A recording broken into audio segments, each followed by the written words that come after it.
ফজল ইমাম, জাহিদ হাসান।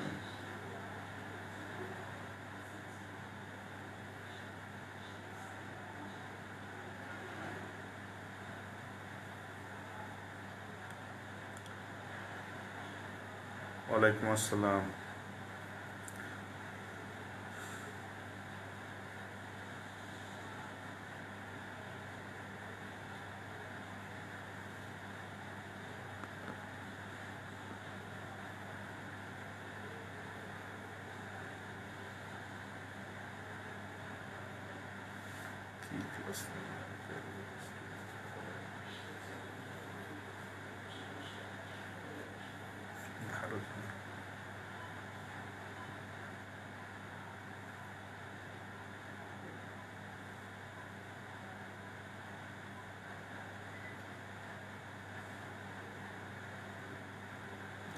চলে যায়।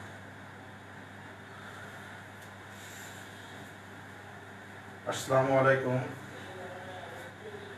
স্টুডেন্ট। ওকে, দেখো, the last class already we discussed about the bond formation of ionic bond and covalent bond and the characteristics of ionic bond.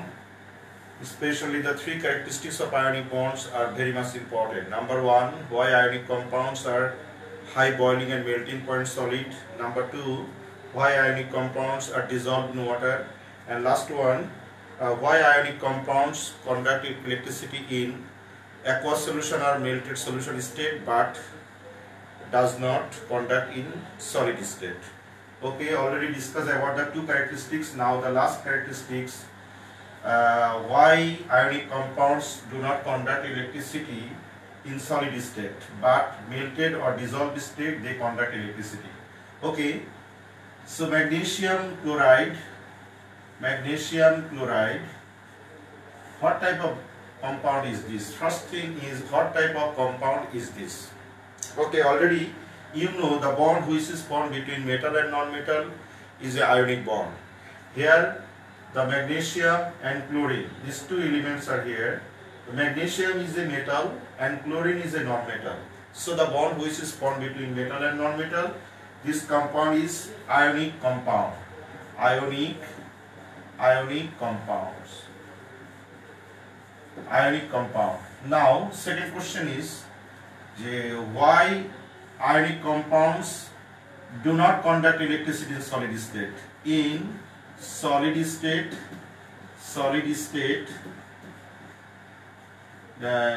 does not conduct electricity. কেন conduct করে না কেন? আগে দেখা যাক ইলেকট্রিক কন্ডাক্টর কারা।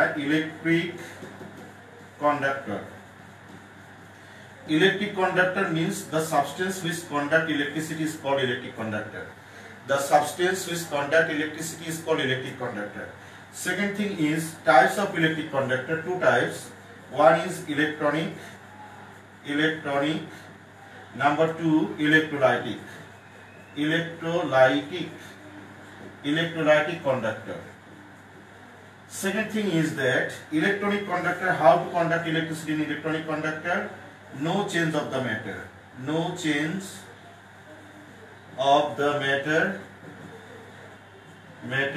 When electricity passed. When electricity is passed. Second thing is electricity flows due to flow of electron.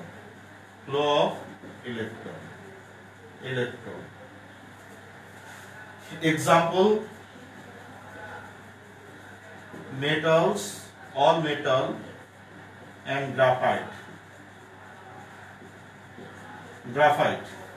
This is the electronic conductor. Say for example, here the copper wire, board এর পিছনে আমাদের এখানে series আছে, this is a electronic conductor, copper wire থেকে electricity কিন্তু এক end থেকে আরেক এন্ডে যায়। কপারের কিন্তু composition, there is no change of the composition of copper metal but electricity flows. How? Because electrons flowing from one end to another end. এবং already you know the flow of electrons means flow of electricity. Flow of electron means flow of electricity. The second thing is that there is no change of the matter when electricity pass. যখন electricity flow হয় one and থেকে another এন্ডে তখন কিন্তু আমাদের কোনো change হয় না। কি চেঞ্জ হয় না? আমাদের ম্যাটারের কম্পোজিশন চেঞ্জ হয় না। There is no change of the composition of matter, but electricity flows from one end to another end. So this is called the electronic conductor. It means আমাদের ম্যাটারের কম্পোজিশন চেঞ্জ হয় না, কিন্তু electricity flow হয় due to flow of electron.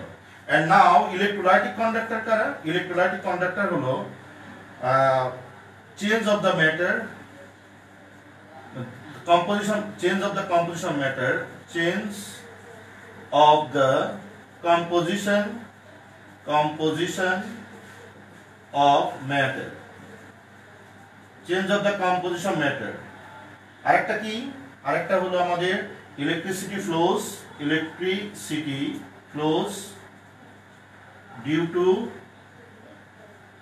due to the flow of ions. আয়নের floor কারণে electricity flow হয়। এখন আমরা দেখিনি সলিড স্টেটে আর এখানে ইলেকট্রোলাইটিক কন্ডাক্টর কারা? অল আয়নিক কম্পাউন্ডস এবং এইগুলো হচ্ছে আমাদের ইলেকট্রোলাইটিক কন্ডাক্টর। এখন আমরা দেখি সলিড স্টেটে আয়নিক কম্পাউন্ড গুলো ইলেকট্রিসিটি কন্ডাক্ট করে না, কারণ সলিড স্টেটে একটা পজিটিভ এবং নেগেটিভ পার্ট গুলো, একটা মলিকিউলস এর পজিটিভ পার্ট নেগেটিভ পার্ট গুলো একদম আমাদের কি থাকে? কম্প্যাক্ট অবস্থায় থাকে। Due to the strong electrostatic attraction force, the ions of ionic compounds are completely packed and they cannot move from one state to another state. That is why they do not conduct electricity in solid state. In solid state এই যে cation আর anion, solid স্টেটের মধ্যে যে ions গুলো আছে অর্থাৎ ionic compounds এর ক্যাটায়ন আর অ্যানায়ন গুলো আছে, এটা কমপ্লিটলি কম্প্যাক্ট অবস্থায় আছে এবং যদি আয়ন ফ্লো না হয় তাহলে কিন্তু তারা ইলেকট্রিসিটি কন্ডাক্ট করবে না। That is why in solid state they do not conduct electricity. But in melted or dissolved state, say for example magnesium chloride, when it is dissolved in water then it dissociates to form the two ions, that is magnesium 2+ ion and Cl- ion. The two ions are already dissociated or separated from the compounds, and not only that, it is a aqueous solution state, and the melted solution state it is also dissociate to form magnesium 2+ and Cl-. It means it are totally ionized, totally separate from one to another ion, and they can move when electricity is passed through the molten or dissolved state of the ionic compounds. Ionic compounds A dissolved or melted state এ তারা totally ionised স্টেটে থাকে এবং যখন electricity pass করা হয় তখন এই cation আর অ্যানায়ন গুলো মুভ করতে পারে, এক এন্ড থেকে আরেক এন্ডে যেতে পারে।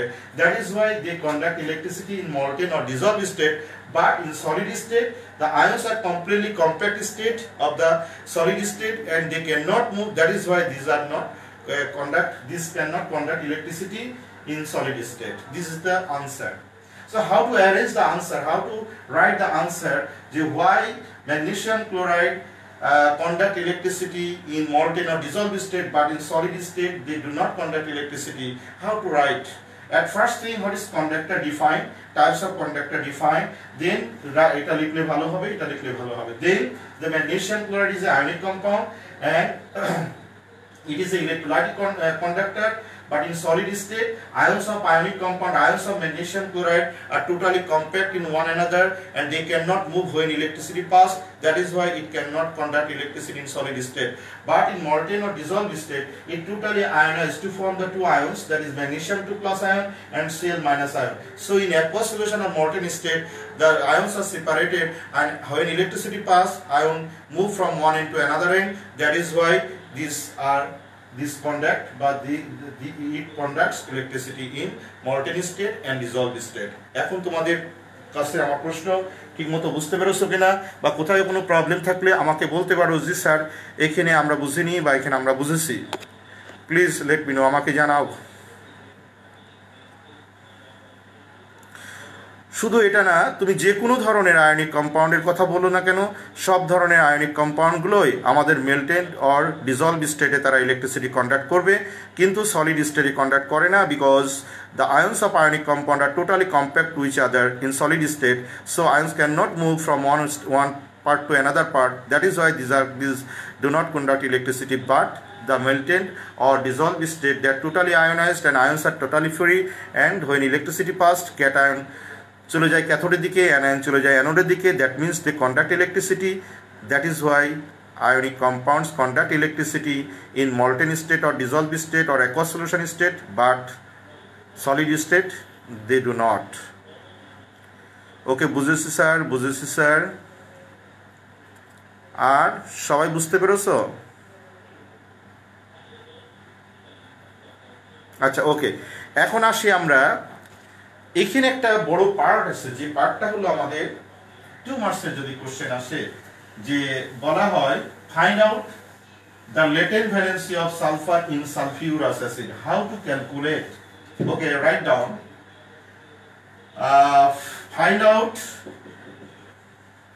find out the latent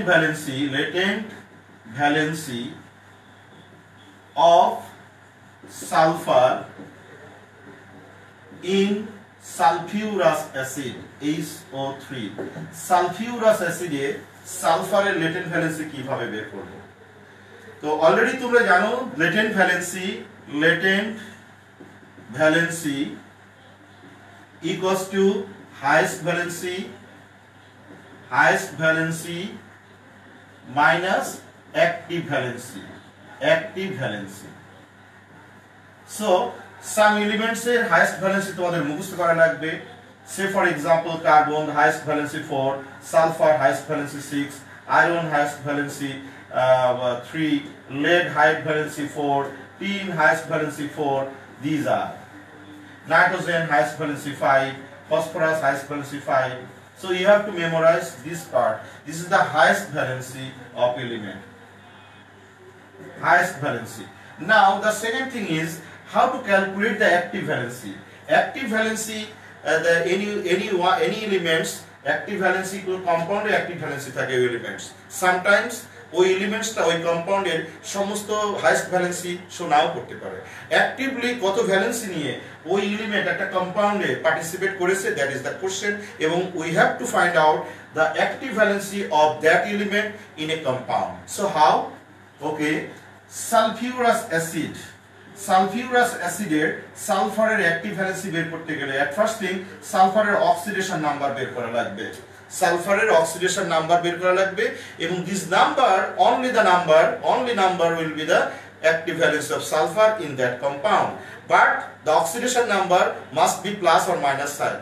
Say for example sulfur oxidation number +3, so the active valence is 3, but oxidation number +3. If we calculate the value of S equals to +3, this is the oxidation number, but active valence will be only 3. Okay, now how to calculate the oxidation number? Already you know, let the oxidation number of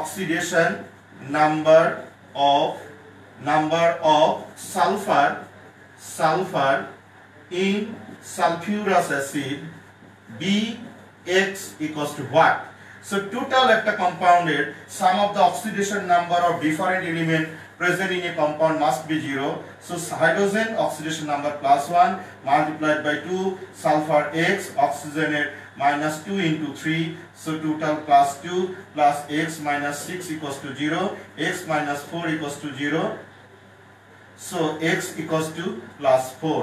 So oxidation number of sulfur in sulfurous acid B +4. তাহলে আমরা লিখতে পারি এখানে oxidation number of sulfur in sulfurous acid equals to +4. Therefore active valency of sulfur in sulfurous acid equals to 4. Already find out the active valency, and highest valency we know 6. So what is the latent valency? Now we have to find out the latent valency. Therefore, latent valency of sulfur equals to highest valency 6, and already we find out active valency of sulfur is 4. That is why latent valency 2. So latent valency of sulfur in sulfurous acid equals to 2. এখন আমাকে জানাও তোমরা clear হয়েছে কিনা। Latent valency of sulfur in sulfurous acid definitely here plus 2, only 2, and the active valency of sulfur in sulfurous acid equals to 4, and the এটা হচ্ছে আমাদের oxidation number of sulfur in sulfurous acid plus 4, active valency plus only 4, and latent valency is 2. Okay, clear? Yes sir, clear. Okay, তাহলে next part আমরা চলে আসি। তাহলে active valency, how to calculate the active valency. এখন আসো তোমাদের এখানে একটা জিনিস আছে, সেটা হলো আমাদের structural formula. Structural formula, how to calculate the structural formula. Structural formula, structural formula. এখানে অর্গানিক কেমিস্ট্রি কিছু পার্ট আছে। যদি বলা হয় C8H14 এর স্ট্রাকচারাল ফর্মুলা লেখো, write down the structural formula of this compound. At first thing, what is the name? এটা name কি? C8H14। এটা ম্যাচ করে কোনটার সাথে? CnH2n plus 2, CnH2n and CnH2n-2. It means it is the number of hydrogen is just মানে 2 more double of nitrogen, আর এখানে just double of night carbon, এখানে ডাবলের 2 কম কার্বনের থেকে। তাহলে এই কম্পাউন্ডের 8, এখানে 14, তার মানে কি ডাবলের 2 কম আছে। ইট মিন্স এটা এর সাথে ম্যাচ করে, ইট মিন্স এটা অ্যালকাইন, এটা অ্যালকাইন। তাহলে alkyne what is the number? Number 8, oct. Oct is the root name and ine, তাহলে octine is the name of the compound. C8H14 is the octine. Now the structural formula, at first thing আমরা 8টা single bond দিয়ে 3 4 5 6 7 8 যে কোনো এক জায়গায় triple bond থাকবে। জানো অ্যালকাইনের যে definition, the organic unsaturated hydrocarbon which contain carbon carbon triple bond, কিন্তু সব জায়গায় ট্রিপল বন্ড দেওয়া লাগবে না, যে কোনো এক জায়গায় দাও, এক জায়গায় দিলেই হবে triple bond. rest of the bonds are filled out by hydrogen atom, 4 bonds কার্বনের, 2 2 2 2 already 4 2 2 2 2 1 2 3. So fill up the hydrogen 1 2 3 4 5 6 7 8 9 10 11 12 13 14. That is the structural formula of octine. এগুলো তোমরা জানো, ক্লাস চ্যাপ্টার নাম্বার 11 এ তোমাদের আইডিয়া আছে যে structural formula of alkyne, how to calculate the structural formula of alkyne, already you know. Clear? Structural ফর্মুলাটা একটু ভালো করে পড়বে, এখান থেকে আসতে পারে। আরেকটা প্রশ্ন এখানে আসতে পারে, why the valency of sulphur, valency of carbon, valency of phosphorus is more than 1, or why sulfur, carbon, phosphorus shows the variable valency. Okay, why the valency of phosphorus is 3 and 5. 3 and 5. The question, why the valency of phosphorus is 3 and 5? At first thing we have to write the definition of valency. Valency in case of non-metal, phosphorus is a non-metal, so in case of non-metal, how to calculate the valency? Definitely the number of unpaired electron present in outermost energy shell. That is the valency. You have to first write valency definition. The valency is the number of unpaired electron present in outermost energy shell is called valency. এইভাবে লিখতে হবে। তারপরে আমরা লিখব যে at normal state the electronic configuration of phosphorus 15 1s2 2s2 2p6, এবার 3px 3py 3pz, এটা আমাদের অরবিটাল দিয়ে লিখলাম। এটা একটা অরবিটাল, দুটো electron, remaining 3 electron, one is spin first then goes to the another spin, so there is no electron in the p subshell, already 3 electron already distributed, and in hand there is no electron. So this is the electronic configuration and this is the last shell. And how many unpaired electron here? 1 2 3. So the valency of in this state is 3 because there is a 3 unpaired electron in outermost energy shell. But in excited state, the electronic configuration is 1s2, 2s2, 2p6, 3s, 3px, 3py, 3pz. Now 1, 1, 1. This is the last shell, and here there was a 2 electrons. But here in excited state, the pair of electron of 3s is কি হবে, এটা আমাদের ভেঙে যাবে, break down হয়ে এখানে অন্য একটা অরবিটালে চলে যাবে। কিন্তু এখানে অরবিটাল তো আরো আছে empty orbital, because in the third shell there is a 3d empty orbital. So 3d1, 3d2, 3d3, 3d4, 3d4, 3d5 এরকম পাঁচটা অরবিটাল আছে। একটা ইলেকট্রন এখান থেকে চলে যায় 3d1 A and make 5 unpaired electron in outermost shell. That is why valency of phosphorus in this case is 5.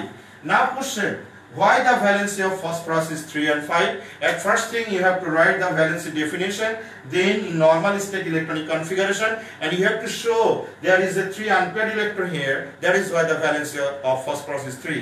But in excited state, the phosphorus one electron from 3s jumps to the empty 3d1 orbital and make 5 unpaired electron in outermost energy shell. That is why the valency of phosphorus here 5. Okay, এখন তোমাদের comments দেখি, তোমরা clear হয়েছো কিনা আমাকে একটু জানাও please, যে why the valency of phosphorus is 3 and 5. Not only this, আরো আছে why the valency of carbon is 2 and 4, why the valency of sulfur is 2, 4, 6. এখন বলো সবাই পারবে কিনা এই ধরনের কোশ্চেন আসলে? why the valency related question. What is এর ফাঁকে আমি আরো কিছু প্রশ্ন বলি, যেমন what is variable valency? There are some elements which have more than one valency is called variable valency. Example, sulfur, carbon, phosphorus, nitrogen, etc. Next, what is valency? Valency হলো combining capacity of an element with another. Combining capacity of an element with another. But how to calculate the number of valency, how to show the valency of the element, and there is the two different types. Number one, in case of metal, the number of electron in outermost shell. Number of electron in outermost shell in case of metal is called the valency. But in case of non-metal, number of unpaired electron present in outermost energy shell. In case of non-metal, number of unpaired electron present in outermost shell. Here the total number of electron is 5, but here the valency of phosphorus is 3, because the unpaired electron 3, that's why the valency 3. But total electron কিন্তু 5 এখানে. So total electron present in outermost shell is called the valency electron. এখন question আসতে পারে, the valency and valency electron of phosphorus is same or not? Yes, not. Yes, এটা আমাদের not same. এটা valency হলো আমাদের 3, whereas ভ্যালেন্সি ইলেকট্রন হলো 5. Valency ইলেকট্রনের definition, total number of electron present in outermost energy shell. Here the total electrons 2, 3, 4, 5. So valence electron 5, but valency is only 3 because 3 unpaired electron present in outermost shell. Okay, done. কিন্তু মেটালের ক্ষেত্রে কি valency কি? মেটালের ক্ষেত্রে in case of metal, total electron in outermost energy shell. Total electron in outermost energy shell. In case of metal is called valency. That's why the valence and valence electron in case of metal is same. Say for example, ম্যাগনেসিয়ামের valency হলো আমাদের 2, আবার এটা valency electron হলো 2, কারণ magnesium মেটালের ক্ষেত্রে valency definition হলো total electron in outermost energy shell, and valency ইলেকট্রনের ডেফিনিশন হলো same, the total electron present in outermost shell. So in case of metal, valency and valency electron same, whereas in case of non-metal, valence and valence electrons not same. Sometimes may be same, but mostly not same. ওকে, এখন বলো তোমাদের comments আমি শুনি যে valence and valence electron এটা কি clear কিনা, এবং যে কোনো প্রশ্ন আসলে পারবে কিনা। অর্গানিক ক্লাসে রিভাইজ করান স্যার। আচ্ছা, আমরা তো ভাগ করে নিয়েছি, আমি তো ফিরোজকে বললাম যে 7, 8 আর ওখানে 11, 12 একটু দেখাতে, আর আমি তোমাদেরকে দেখাবো 3, 4। আমরা এখন চলে যাব 3 নাম্বার চ্যাপ্টারে। এখন কি করব বলো? Yes sir, clear. আচ্ছা, এক কাজ করো, তোমাদের যার যার প্রবলেম আছে যেখানে সেখানে আমার বলো, আমি দরকার হলে সেটাই করি। এখন 3, 4 যদি পেরে থাকো তাহলে আমার অন্য জায়গায় আমি চলে যাই যেখানে তোমাদের প্রবলেম আছে, কারণ পরীক্ষার আগে তো প্রবলেম সলভ করাটাই ইম্পর্টেন্ট। তোমরা আমাকে বলো, আমাদের এখানে কমেন্টসে বলো স্যার আমাদের এটা সলভ করে দেন, এটা পারি না, তাহলে আমার মনে হয় বেটার হবে। হ্যাঁ, বেটার হবে। এখন তোমরা আমাকে কমেন্টসে বলো তো। একজন বলেছো স্যার অর্গানিক কেমিস্ট্রি কিছু জিনিস শেখান বা দেখান। সবাই একসাথে 1 মিনিটের মধ্যে একটা কমেন্টস দেখো তো, সবাই একসাথে হয়ে। স্যার ক্লিয়ার, একটু ইকরাম মুস্তাফিজ কি লিখছো একটু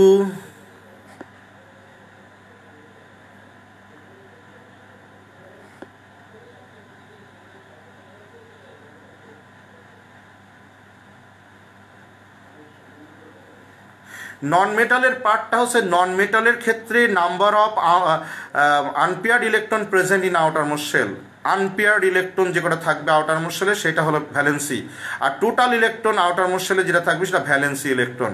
যেমন ফসফরাসে দেখো প্রথমটা যেটা লিখেছি সেখানে কিন্তু আনপেয়ার্ড ইলেকট্রনের সংখ্যা 3টা, that is why the valency of phosphorus in 3 here, but total electron 5, so valence electron 5। এবার ক্লিয়ার হয়েছো? হ্যাঁ, তোমরা প্লিজ আমাকে একটু জানাবে বাবা, সবাই একটু কষ্ট করে। স্যার নন মেটালের পার্টটা আরেকবার একটু তো বললামই। ইকরাম মুস্তাফিজ অর্গানিক কেমিস্ট্রি প্র্যাকটিস করান স্যার। আচ্ছা, ও মাই জোস না কি লিখছো? আচ্ছা, তারপরে লিখছো yes sir clear sir.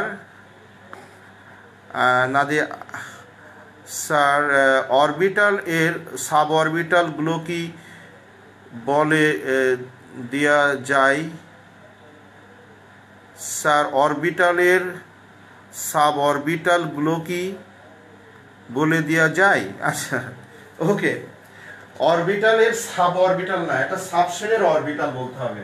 সাবশেলের orbital বা অরবিটালের সাব অরবিটাল বলো, সমস্যা নেই। যেমন দেখো এস এর একটাই অরবিটাল, নাম্বার অফ অরবিটাল। ওকে, ও বলছে স্যার একটু বলে দেন। এটা হলো সাবশেল, এটার একটাই অরবিটাল 1, এর অরবিটাল সিম্বলাইজ করা হয় এস দিয়ে। পি তে 3টা অরবিটাল, একে 3টা অরবিটাল, পি সাবশেলের 3টা অরবিটাল, এটা হলো px py pz। ডি সাবশেলের 5টা অরবিটাল, এখানে d1 দিয়ে লিখলে প্রবলেম নেই, এখানে আরো আছে dx y yz, এইভাবে আমাদের 5টা আছে, কিন্তু এইভাবে মনে রাখতে পারবে না তোমরা সহজে। d1 d2 d3 d4 d5 লিখলে কোনো প্রবলেম নাই। আচ্ছা, এফ সাবশেলের 7টা অরবিটাল, এবং অরবিটালগুলো হলো d1 f1 f2 f3 f4 f5 f6 f7। কি যেন একটা বলেছিল স্যার, অরবিটালের সাব অরবিটালগুলো একটু লিখবেন বা দেখাবেন। এই হচ্ছে সাবশেলের অরবিটালের সংখ্যা এবং অরবিটালের সিম্বলস। ক্লিয়ার? আচ্ছা, তোমার প্রশ্নের আনসার আমি দিয়ে দিলাম। এইভাবে আমাকে মানে তোমরা কোশ্চেন করো, আমি আনসার দেওয়া শুরু করি।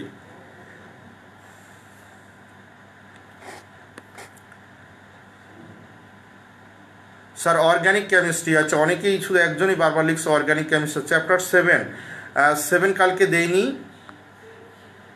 আচ্ছা, তারপরে লিখছো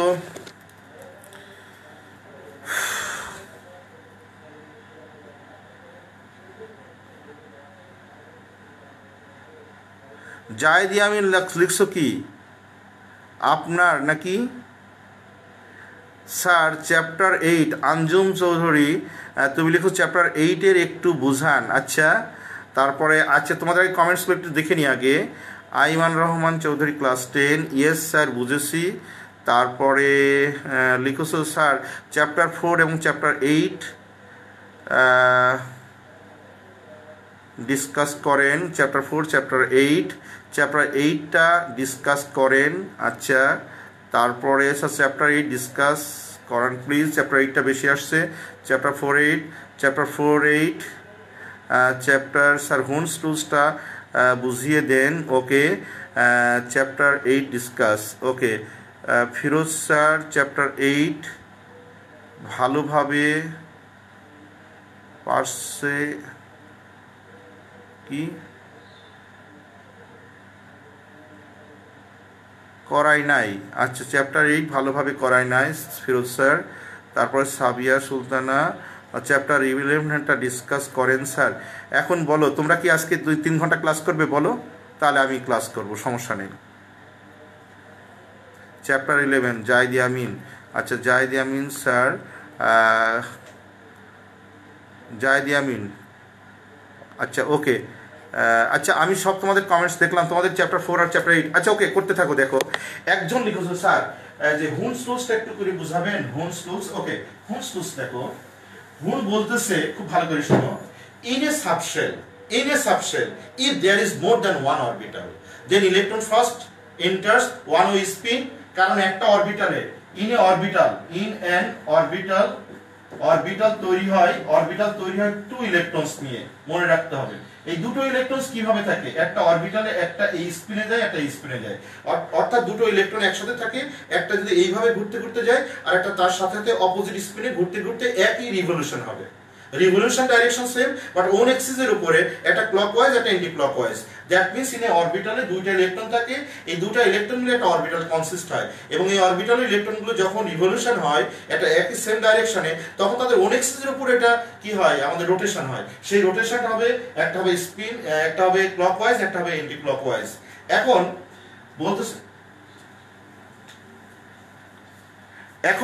বলতেছে হুডস বলছে in a subshell if there is a more than one orbital, একটা সাবশেলে যদি more than one orbital থাকে, then electron enters করে প্রথমে one way spin, then যদি ইলেকট্রন হাতে থাকে another spin এ যাবে।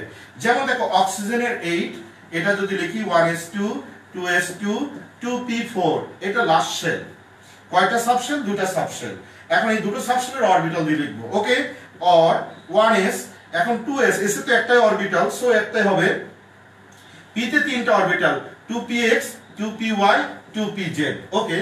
এখন আসো এখানে দুইটা ইলেকট্রন, এখন এখানে লাস্ট শেলে আমরা অরবিটাল ইলেকট্রন ইনসার্ট করব। সো এস এ তো একটাই অরবিটাল, তো দুটো ইলেকট্রন, তো ডেফিনেটলি এটা একসাথে চলে যাবে, কারণ এখানে কিন্তু হোলস রুলস কভার করছে না, because in a subshell if there is a more than one orbital, দুইটা কন্ডিশন। একটা সাবশেলে যদি মোর দ্যান ওয়ান অরবিটাল, এখানে সাবশেল একটা এবং এখানে অরবিটাল একটা, সো এখানে হোলস রুলস কাজ করে না। এখানে দেখো এই সাবশেল পি এর তিনটা অরবিটাল আছে, এখন এখানে ইলেকট্রন আছে চারটা, তাহলে প্রথমেই কিন্তু এইভাবে যাবে না, এখানে দুইটা গেল এখানে দুইটা গেল, এইভাবে যাবে না কিন্তু, কারণ বলতেছে যদি একটা সাবশেলে মোর দ্যান ওয়ান অরবিটাল থাকে, সেই ক্ষেত্রে প্রথমে ওয়ান ওয়ে স্পিনে একটা করে এক স্পিনে ইলেকট্রনগুলো যাবে, যাওয়ার পরে রিমেনিং ইন হ্যান্ড, তারপরে অপোজিট স্পিনে যাবে, কারণ এখানে তিনটা দিলাম আগে, হাতে ছিল একটা, অপোজিট স্পিনে দিলাম। This is the last shell, এবং লাস্ট শেলে দেখো আনপেয়ার্ড ইলেকট্রন কিন্তু 2, তাই অক্সিজেনের ভ্যালেন্সি হলো 2। কত ইন্টারেস্টিং। How to calculate. সায়েন্সের প্রত্যেকটা জিনিসের একটা লজিক আছে। যে আমাকে প্রশ্ন করেছিল স্যার হুডস রুলসটা বুঝান, আমি বুঝালাম। যদি হুডস রুলস তোমাদের পরীক্ষায় আসবে, তোমাদের বইতে নাই, তারপরে যদি আসে পরীক্ষায় লিখবা in a subshell if there is a more than one orbital, then electron enters first the one way spin first, then gradually goes to the another spin. This is called Hund's rules. Okay, done. এখন বলো তোমাদের chapter number 4 আর chapter number 8 এর requirement বেশি এসেছে, এবং কেউ কেউ বলেছে স্যার চ্যাপ্টার 10, দেখি আমি করাতে থাকি, আল্লাহ ভরসা। চ্যাপ্টার 4 এমন একটা জিনিস, সবথেকে ইম্পর্টেন্ট এবং সবথেকে বেসিক পার্ট। এখন তোমরা আমি কি পড়াবো, এখানে তো আমার ক্লাস লাগে 4-5টা 8টা 10টা ক্লাস লাগে, আমি এখন কি করব, একটা ফিগার যদি ড্র করি তাহলে তো আমার দিন শেষ। তো ওকে, আমি তোমাদের এক কথায় কত ইনফরমেশন দিই দেখো। নাম্বার 1, একটা পিরিয়ডিক টেবিলের 7টা পিরিয়ড, 7 পিরিয়ডস, আর কত থাকে 18 groups.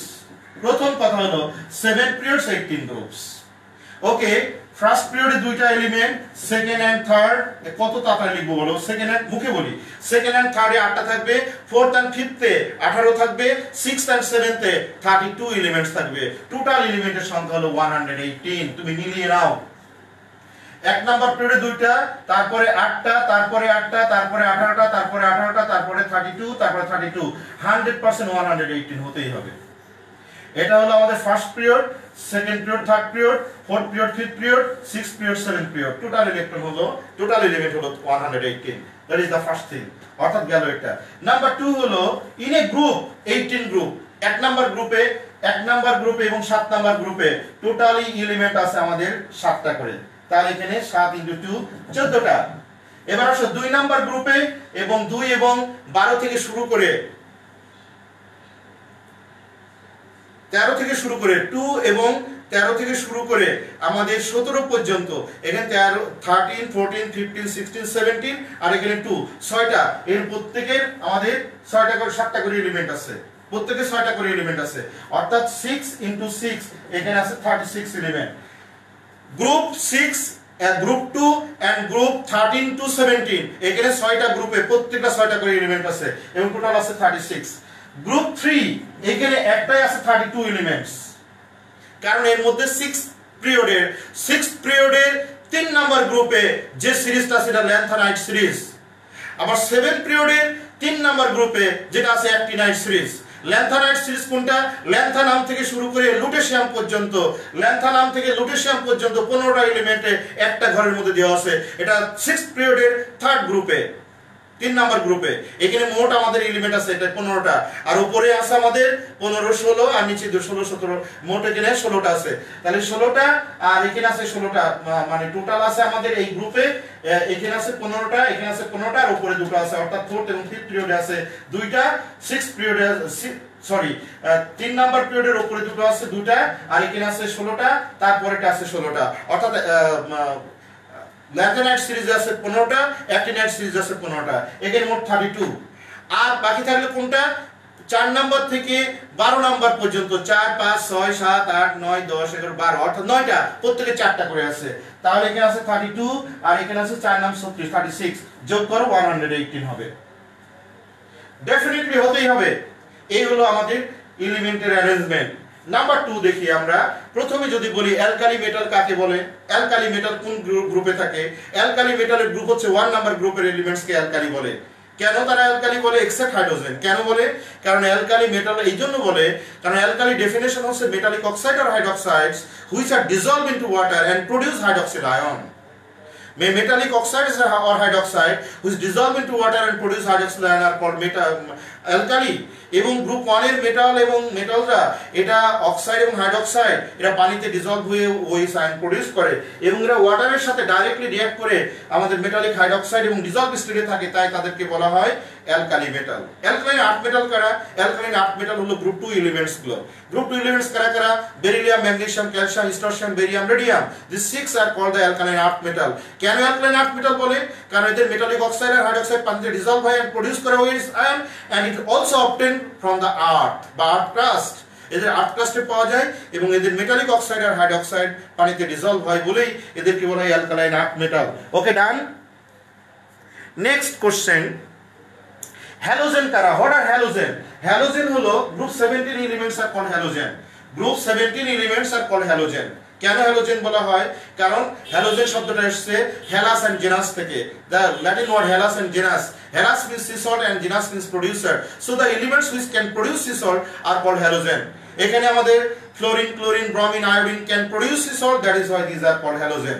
Okay, what are inert gases? Group 18 elements are called inert gases. How many? 7. কি কি? Helium, neon, argon, krypton, xenon, radon and organogens. অর্থাৎ এই 7টা এলিমেন্টকে বলা হয় আমাদের ইনার্ট গ্যাস।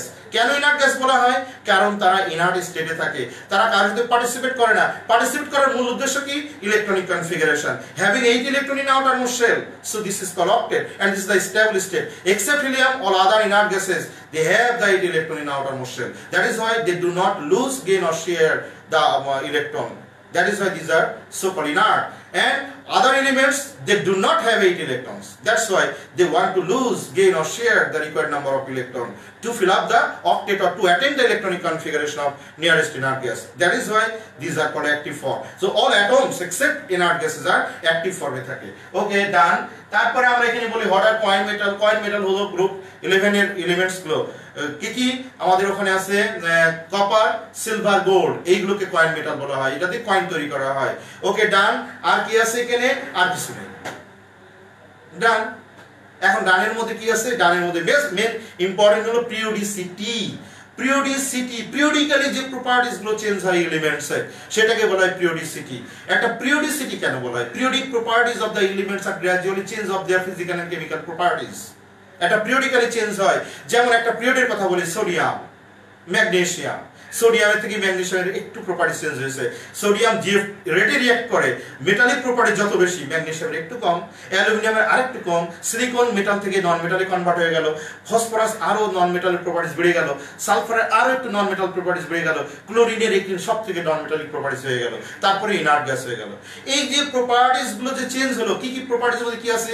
তার শেপ, তার সাইজ, তার বয়লিং পয়েন্ট, তার মেল্টিং পয়েন্ট, তার reactivity, all things are called the properties. এখানে দুই ধরনের প্রপার্টিজের কথা বলা হয়, একটা মেটালিক প্রপার্টিজ, এটাকে বলে কেমিক্যাল প্রপার্টিজ, সরি এটাকে বলে ফিজিক্যাল প্রপার্টিজ, কেমিক্যাল প্রপার্টিজ। যেমন সাইজ, একই পিরিয়ডে লেফট থেকে রাইটে গেলে তার সাইজ ছোট হয়ে যায়, দ্যাট ইজ ফিজিক্যাল প্রপার্টিজটা চেঞ্জ হয়ে গেল। যেমন সোডিয়ামের সাইজ থেকে সোডিয়ামের size bigger than that of the ওই গ্রুপের ওই পিরিয়ডে যত মেটাল আছে তার থেকে সবার থেকে বড়, কারণ লেফট থেকে রাইটে গেলে সাইজ ছোট হয়ে যায়। আর sodium magnesium size less than the sodium, আর sodium is bigger than the magnesium. এইভাবে আমাদের পিরিয়ডিক প্রপার্টিজের 6টা পার্ট আছে, একটা হলো মেটাল, একটা নন মেটাল, একটা হচ্ছে আমাদের সাইজ, একটা আয়োনাইজেশন পটেনশিয়াল, একটা ইলেকট্রোনেগেটিভিটি, আর একটা হচ্ছে ইলেকট্রন অ্যাফিনিটি। সো এখানে 6টা জিনিস আছে, এই 6টা জিনিস গ্র্যাজুয়ালি চেঞ্জ হয় ইন পিরিয়ড এন্ড গ্রুপে। এবং এখানে কি হয়, যেমন একটার কথা বলি, সাইজ। এটা সাইজ হলো একটা পিরিয়ডে লেফট থেকে রাইটে গেলে সাইজ ছোট হয়ে যায়, উপর থেকে টপ টু বটম আসলে গ্রুপে গেলে কি সাইজ বড় হয়ে যায়। 2 নম্বর মেটালিক প্রপার্টিজ, লেফট থেকে রাইটে গেলে মেটালিক প্রপার্টিজ কমে যায়, ও টপ টু বটম আসলে মেটালিক প্রপার্টিজটা বাড়ে। 3 নম্বর হলো নন মেটালিক, লেফট থেকে রাইট গেলে নন মেটালিক প্রপার্টিজ বাড়ে, টপ টু বটম আসলে নন মেটালিক প্রপার্টিজ কমে যায়। Number 4 ionisation potential, left to রাইটে গেলে আয়োনাইজেশন পটেনশিয়াল বাড়ে এবং টপ টু বটম আসলে আয়োনাইজেশন পটেনশিয়াল কমে। Number 3 electronegativity, left to right সাইডে গেলে আয়োনাইজেশন পটেনশিয়াল ইলেকট্রোনেগেটিভিটি বাড়ে এবং টপ টু বটম আসলে কমে যায়। নাম্বার 6 হলো ইলেকট্রন অ্যাফিনিটি, লেফট টু রাইটে গেলে ইলেকট্রন অ্যাফিনিটি বাড়ে, টপ টু বটম আসলে ইলেকট্রন অ্যাফিনিটি কমে। এখন প্রশ্ন হলো, এই যে স্যার বাড়া কমা, এটার উপরে কি স্যার রিজন নেই? Definitely this are the reason, this the most important. এবং এই জিনিসগুলো জানাটাই তো আমাদের এই চ্যাপ্টারের কাজ। এখন তোমাদের অবস্থান কোথায় আছে দেখি। আস্তে আস্তে স্টুডেন্ট 54 জন হয়েছিল, 44 জন, 10 জন কমে গেছো, চলে গেছো। ওকে যাও, সমস্যা নেই। আর 2 জন কমলো, ওকে।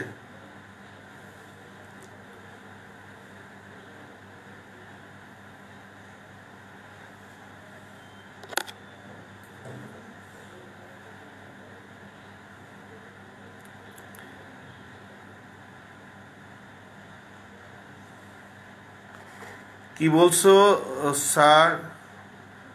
বলেছি স্যার,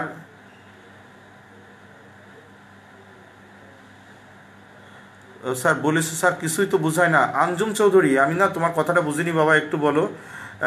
স্যার বলেছি, কি বলেছি স্যার, কিছুই তো বুঝাই না, কি একটু বলো তো বাবা। আমি সরি বাবা, আমি তো কমেন্টস দেখতে পাচ্ছি না। আমার মোবাইল, যেখানে আমি সামনে ক্লাস নিই পিছনে আমাকে চলে আসতে হয়। সরি বাবা, কি বলো তো দেখি। আঞ্জুম চৌধুরী, তুমি লিখেছো স্যার বলেছি, স্যার কিছুই তো বুঝাই নাই। আমি আমি আমাকে কি বলেছো একটু বলো, আমি দরকার হলে তোমাকে বুঝাবো, তোমার কথাটা আমি শুনবো। আঞ্জুম চৌধুরী প্লিজ আমাকে একটু বলো, তোমার ফেসবুক আইডি নাম আঞ্জুম চৌধুরী। স্যার বলেছে, স্যার তো কিছুই বুঝাই নাই, কোনটা?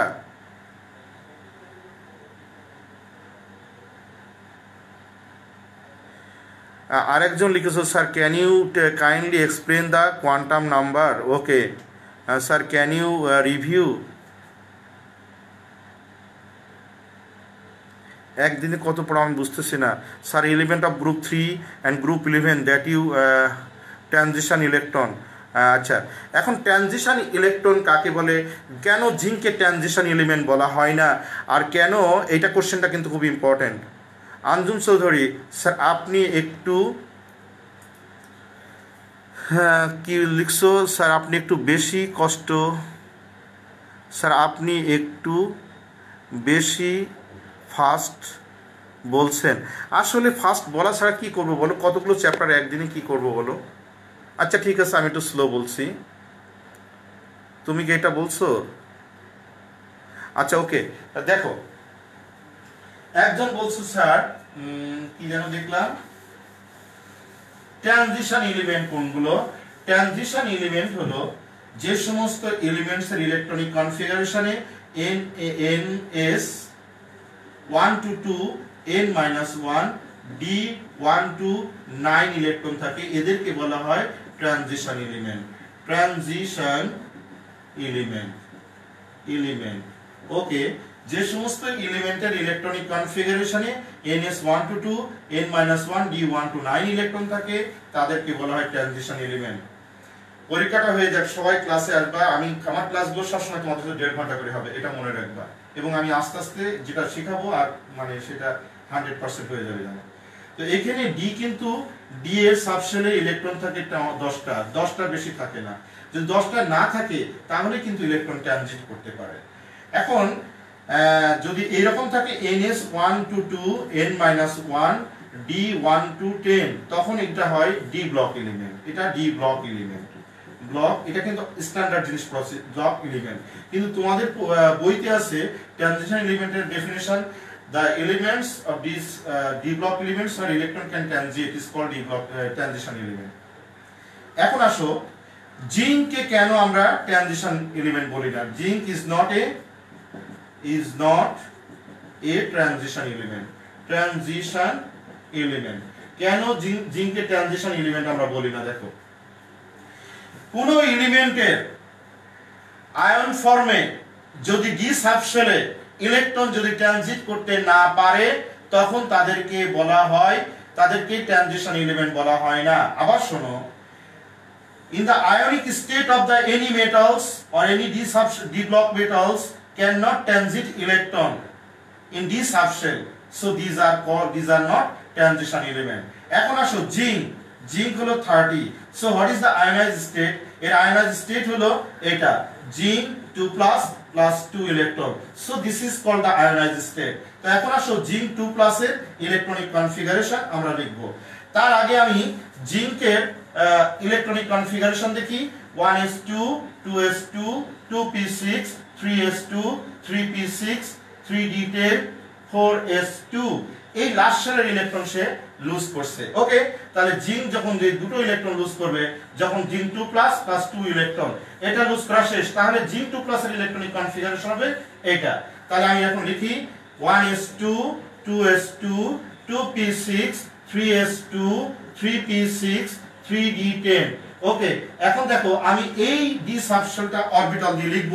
তাহলে এখানে লিখতে পারি 1s2 2s2 2p6 3s2 3p6। এখানে ডি তে 5টা সাবশেল, এই একটা এই একটা এই একটা এই একটা এই একটা, এখানে হচ্ছে 3d1 3d2 3d3 3d4 3d5। তাহলে 10টা প্রথমে একটা করে যাবে, একটা অ্যাকর্ডিং টু দা হুন্স রুলস একটা গেল। এখন রিমেইনিং 5 ইলেকট্রন অ্যানাদার স্পিনে গেল, and all orbitals of these subshells are completely filled up, and in ionic state the d subshell electron there is no scope to transit from one orbital to another orbital। There is no scope because all these d orbitals of zinc 2+ ion are totally filled up and electron cannot transit from one orbital to another orbital। That is why zinc is not called the transition element। This is the most important in any ionic state of the element, d subshell element বা d block element, and the d subshell electron যদি transit করতে না পারে, একটা orbital থেকে আরেকটা অরবিটালে যদি যেতে না পারে, তাহলে সেটাকে আমরা ট্রানজিশন এলিমেন্ট বলতে পারি না। আরেকটা দেখো, তোমার বইতে অবশ্য নাই কিন্তু এটা ভুল আছে তোমার বইতে, সেটা হলো স্ক্যান্ডিয়াম। স্ক্যান্ডিয়ামের হলো 21, এটা হলো 1s2 2s2 2p6 3s2 3p6 3d1 4s2। এখন স্ক্যান্ডিয়ামের আয়নিক স্টেট হলো এরকম 3+, তার মানে এই তিনটা ইলেকট্রন লুজ করে ফেলে। তাহলে লুজ করলে 1s2 2s2 2p6 3s2 3p6 এখানে নাই, তাহলে এখানে কি ডি সাবশেল আছে?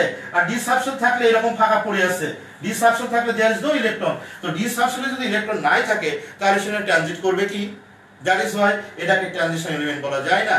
কিন্তু অন্য যে কোনোগুলো বলো, দেখো vanadium chromium manganese iron cobalt nickel, এখানে কিন্তু ডি সাবশেলের প্রত্যেকটা অরবিটাল কিন্তু ফিল আপ নেই, তাই there is a scope to transit electron from one orbital to another orbital. That is why this are called the transition element. এখন কে যেন একটা ট্রানজিশন এলিমেন্ট নিয়ে কথা বলছিলে, এখন তুমি বলো তোমারটা ক্লিয়ার কিনা।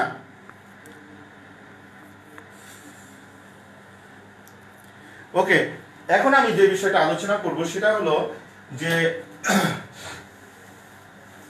সাইজ। মনে করো উল্টা পাল্টা করে দেওয়া থাকলো সাইজের কথা, তুমি কি এটা অ্যারেঞ্জ করতে পারবে না? ধরে নাও A B C D are the 4 elements and their atomic number are এখানে লিখলাম, এখানে মনে করো লিখলাম হচ্ছে 12, এটা লিখলাম আমি 20, এটা লিখলাম আমি 14, আর এটা লিখলাম আমি হচ্ছে 19।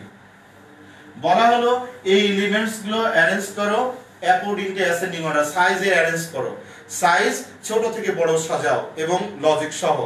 হাউ টু প্রিপেয়ার আনসার, কিভাবে তুমি লিখবে? কিভাবে শুরু করবে, কোথা থেকে শুরু করবে, কেমন করে শুরু করবে, দ্যাট ইজ দ্য কোশ্চেন। 4 মার্কসের আনসার। তাহলে প্রথমে লিখবে আইডেন্টিফিকেশন, প্রথমে আইডেন্টিফিকেশন অফ দ্য এলিমেন্ট। প্রথমে তুমি আইডেন্টিফাই করে নিবা এলিমেন্টস গুলো কি কি। তাহলে এর অ্যাটমিক নাম্বার 12, তাহলে এটা ম্যাগনেসিয়াম লিখে নিবে এরকম, A is the addition 12, so it is a magnesium, it is a calcium, it is a silicon, it is a potassium, এটা লিখে নিলে। লিখে নেওয়ার পরে তুমি এর পরের কাজটা হলো electronic configuration. 1 number identification, 2 number হলো ইলেকট্রনিক কনফিগারেশন। তাহলে এর ইলেকট্রনিক কনফিগারেশন হবে এটা ম্যাগনেসিয়াম, সো এর ইলেকট্রনিক কনফিগারেশন হবে 1s2 2s2 2p6 3s2, এবং তুমি এখানে দিবে পিরিয়ড হলো 3rd আর গ্রুপ হলো এখানে 2, এরকম দিয়ে নিবে। তারপরে হলো বি, এটা কি 20, তাহলে এটা ক্যালসিয়াম, তাহলে লিখবে 1s2 2s2 2p6 3s2 3p6 4s2, তাহলে এখানে লিখবে পিরিয়ড 4 আর গ্রুপ 2। এরপরে লিখবে সি, অর্থাৎ এখানে silicon, silicon 14, 1s2 2s2 2p6 3s2 3p2, এটা হলো পিরিয়ড 3rd আর গ্রুপ হলো আমাদের 14, সরি গ্রুপ 14, এটা যেহেতু পি ব্লক এলিমেন্ট। আর একটা হলো আমাদের ডি, এটা পটাশিয়াম 19, মানে 1s2 2s2 2p6 3s2 3p6 4s1, মানে পিরিয়ড 3rd 4th আর গ্রুপ হলো 1। প্রথমে আইডেন্টিফিকেশন, পরে ইলেকট্রনিক কনফিগারেশন। নেক্সট পিরিয়ডিক প্রপার্টিসটা লিখবে। পিরিয়ডিক প্রপার্টিস বলতে পিরিয়ডিক প্রপার্টিস দুটো জিনিস কি বলবো, যেহেতু size, when we move from left to right side in a period the size of the atoms are gradually decrease, left to right এ গেলে কি হয়, ডিক্রিজ। আর 2 নাম্বার লিখবো when we move from top to bottom, এটা কি হবে, increase। তাহলে প্রথমে লিখলাম আমরা আইডেন্টিফিকেশন, পরে লিখলাম ইলেকট্রনিক কনফিগারেশন, দেন পিরিয়ডিক প্রপার্টিজ লিখবো। 4th নাম্বারে গিয়ে লিখবো লজিক্যাল এক্সপ্লানেশন। 4th নাম্বারে গিয়ে লিখবো কি, লজিক্যাল এক্সপ্লানেশন। সেখানে আমরা কি লিখবো দেখো, প্রথমে হচ্ছে এটা 3rd পিরিয়ড, এটা 3rd পিরিয়ড, এই দুটো 4th পিরিয়ড, এটা দুটো 4th পিরিয়ড। পিরিয়ড সংখ্যা যত বাড়বে সাইজ তত বড় হবে। তাহলে প্রথমে আমরা বলবো here magnesium and silicon are the 3rd period elements and the calcium and potassium are the 4th period elements. So these 3rd period elements are smaller than that of the 4th period element. তাহলে প্রথমেই আমরা যে দুটো লজিকটা দেখলাম, সেই লজিকের মধ্যে আমাদের magnesium and silicon, এটা আমাদের কি, এটা less than potassium and calcium, এই দুটো থেকে আমাদের সাইজটা ছোট। অফকোর্স তাহলে আমরা দুটো থেকে দুটো আলাদা করে নিলাম, এই দুটো সাইজ এই দুটো থেকে কম। এখন আমরা করব এই দুটোর মধ্যে কার, আমরা বলবো দুটোই আমাদের 3rd পিরিয়ড এলিমেন্ট, এবং এটা হলো গ্রুপ 2, এটা গ্রুপ 14, অর্থাৎ লেফট থেকে রাইটে গেলে আমাদের সাইজ ছোট হয়ে যায়।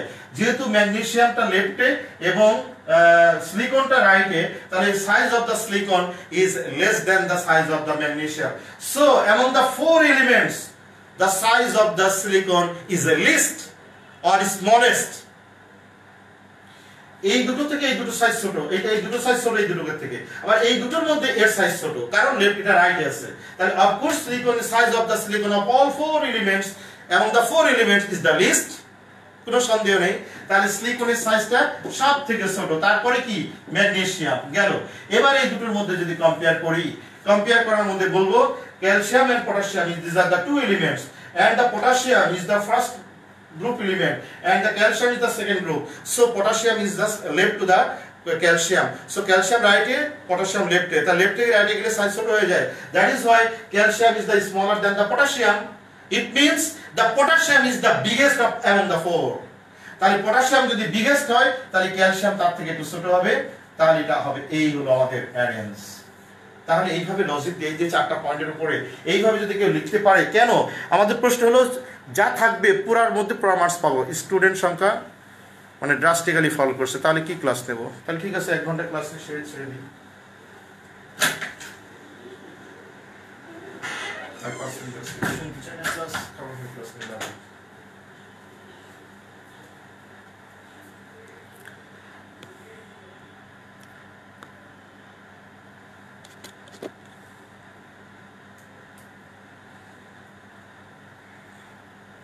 এখন বলো, তোমাদের আর কোনো কোশ্চেন থাকলে আমাকে বলো। পরীক্ষার আগে তাড়াহুড়া করে সমস্ত চ্যাপ্টারগুলো টাচ করা ভেরি মাচ টাফ।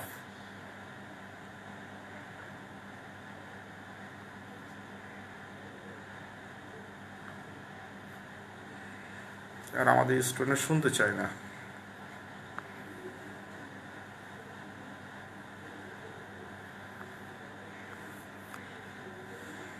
ওকে, দেখো তাহলে আমরা সাইজের কথা বললাম। এখন যদি বলা হয় আয়োনাইজেশন পোটেনশিয়াল, এটা এক্সেপশনাল জিনিস আছে।